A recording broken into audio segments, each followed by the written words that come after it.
Hi, my name is Paul Friedman. I'm the founder of the Marriage Foundation. This topic is how to tell if wife is unhappy in your marriage.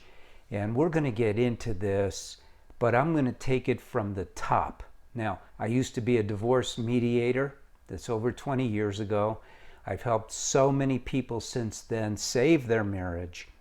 And usually people come to me, come to the Marriage Foundation, and you could go to our Ask a Counselor and get some deeper information, but I think I'm going to cover it well here.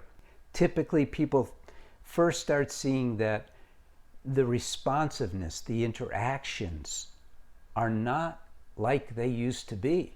You're just not feeling loved. You're not feeling appreciated. You're not feeling recognized. You're taken for granted. There's a lot of complaining. There's a lot of criticism. There's a lot of even condemnation sometimes. And those are sure signs. In fact, when I was a divorce mediator, what I did was I recognized something that was pretty interesting. And that is that this overfamiliarity is present in every single marriage where the couple has decided, let's get a divorce. Overfamiliarity basically means that you don't appreciate each other anymore. You take each other for granted. You're not speaking to one another the way you used to. Your communication is all business or cold or harsh. There's not much sex life in your marriage, and sex life doesn't mean like in movies and on TV and novels where it's recreational sex, but it's a form of connection. It's a way of connecting that should only exist within your marriage. And so that's how you know when your wife is unhappy in the marriage, and it's not really her fault. It's not really your fault. We don't blame anybody at the Marriage Foundation when things go awry, because I recognized a long time ago that the world in general has no idea about marriage.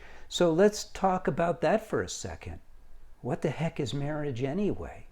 Because if your marriage is working properly, if it's doing what it is intended to do, it's delivering two main things: happiness, and I say ever increasing happiness, and love, ever expanding love.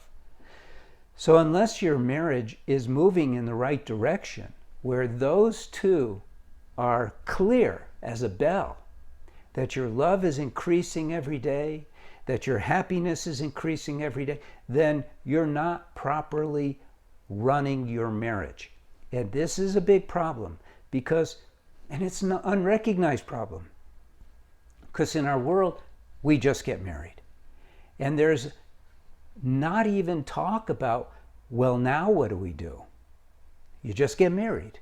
And you think you're getting married like as if it's a ride at an amusement park and it's going to take over.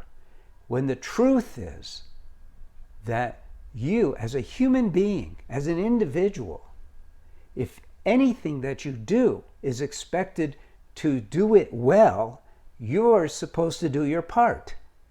But we don't do our part in our marriages. So if your marriage is really on that steep decline, heading for divorce, it means that you probably have gone so far that you need like the course for men. But you could try it on your own if you want. You could try resurrecting your marriage by doing your part. So I'm going to tell you what your part consists of. Number one is, and this is going to surprise you, you won't hear this anywhere else. It will eventually be how it's done, but now we're the cutting edge. So number one, learning how to master your own mind. Learning how to master your own mind. Your mind is filled with habits and instinctive reactions that just pop up automatically. You're running on automatic. The mind has taken over your life. And the mind doesn't feel love. The mind has no idea what love is. Love is a spiritual thing. Spiritual meaning it's not material. You can't cognize it with the mind. You can only feel the effects of it. And so the mind has to be left behind in marriage.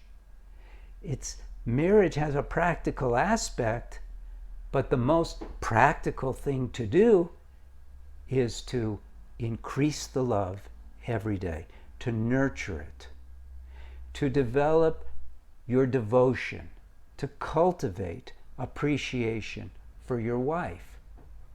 Because why wouldn't she be happy in your marriage? It's never because of things going on in her own mind, in her own life. It's because you, as the person she married, isn't delivering the promises that you made to her in the heat of the excitement of you finding each other, your soulmates. So now it's time to do something about that. And it's not too late, because you're still soulmates, but you need to do something about it. So you may try reading one of my books. A lot of people have gotten a lot of help just watching these videos, which means you should subscribe to the channel and like this video because of all the information you just got. But if you really want to turn your marriage into something golden, something amazing, then get the Course for Men. You won't be disappointed. We begin with taking care of that business of mastering the mind, but then we teach about how you should be interacting, how you should be communicating, how you should regard one another, how you should have reverence for your marriage and for each other. So that's it. Now, you're not going to find me backed up by others. And people who leave comments, sometimes they're very appreciative. You could go through the comments on other videos, this video too, and you could see people are very appreciative. And then we have the people who are just stuck on the old, I call it a retarded way of where they want to fix this or fix that in the marriage, rather than addressing the marriage as a whole, rather than looking at yourself as half of the marriage and what you can do.